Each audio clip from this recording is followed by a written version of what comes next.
Part 7. Number 9.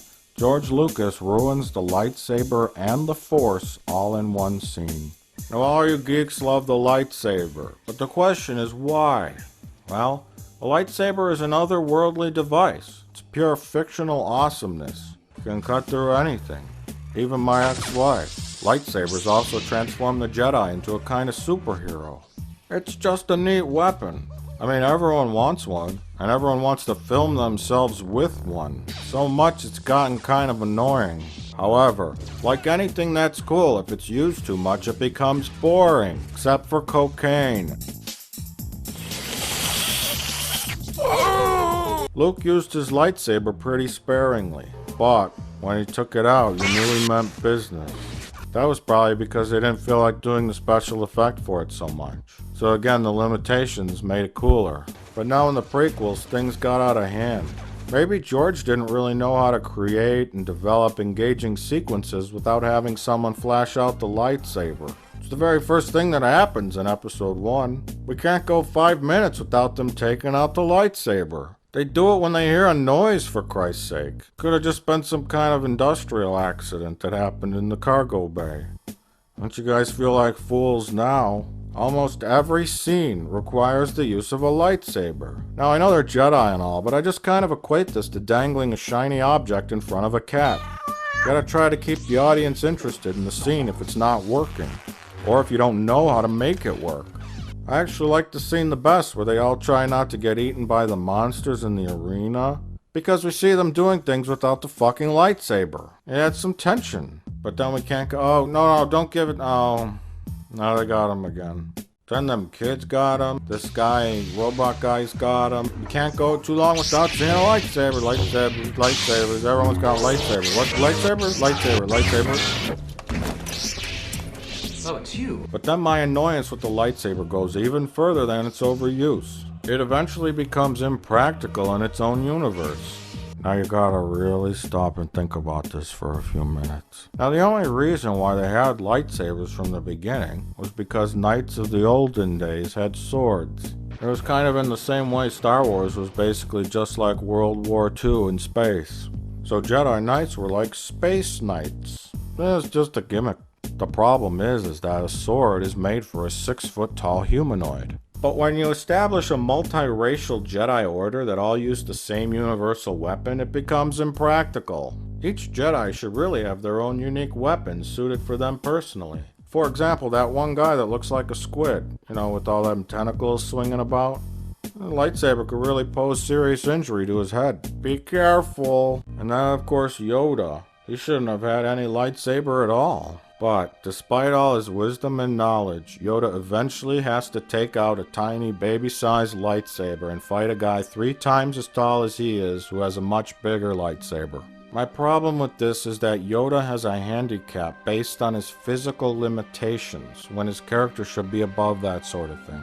Yes, I know they both tried to do more advanced things first, like throw rocks at each other, but even in other instances, Yoda has to make up for his size when using a lightsaber.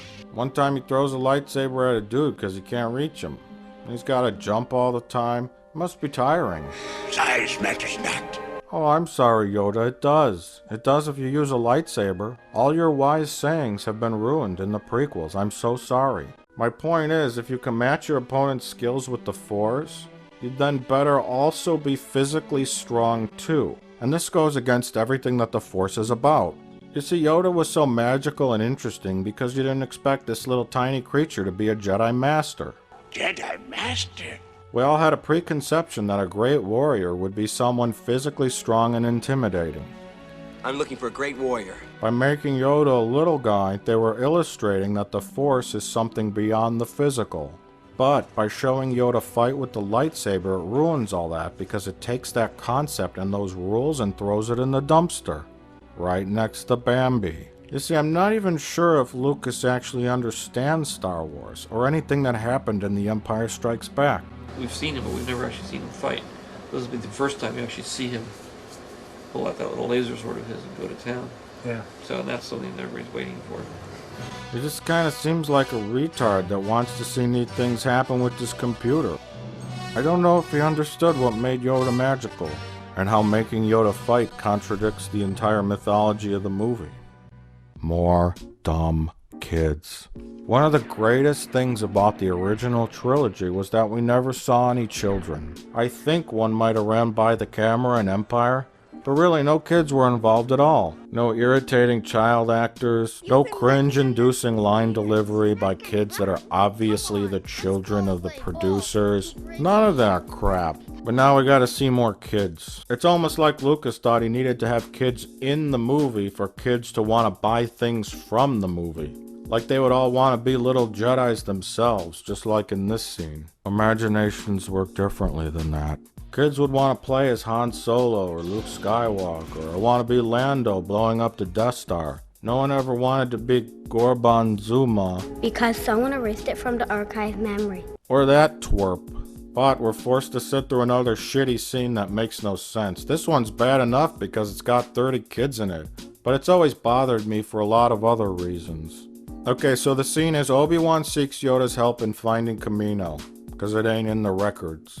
He interrupts Yoda teaching a class or something. Right off the bat, this scene ruins the uniqueness of being trained by Yoda. Was I any different when you taught me?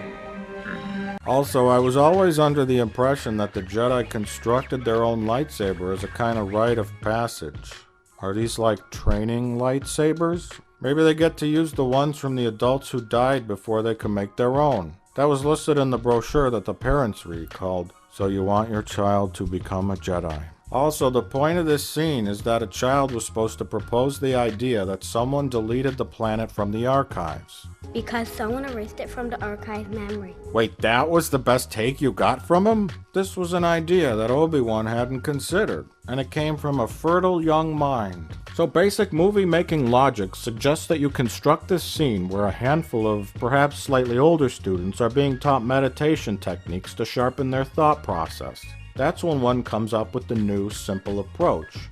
That would at least have something to do with the Force. But instead, it's just another excuse to have a scene with lightsabers. Enough with the f***ing lightsabers. But we gotta stick with the logic that these movies are supposedly made for kids. And some kind of thoughtful meditation scene would be too boring.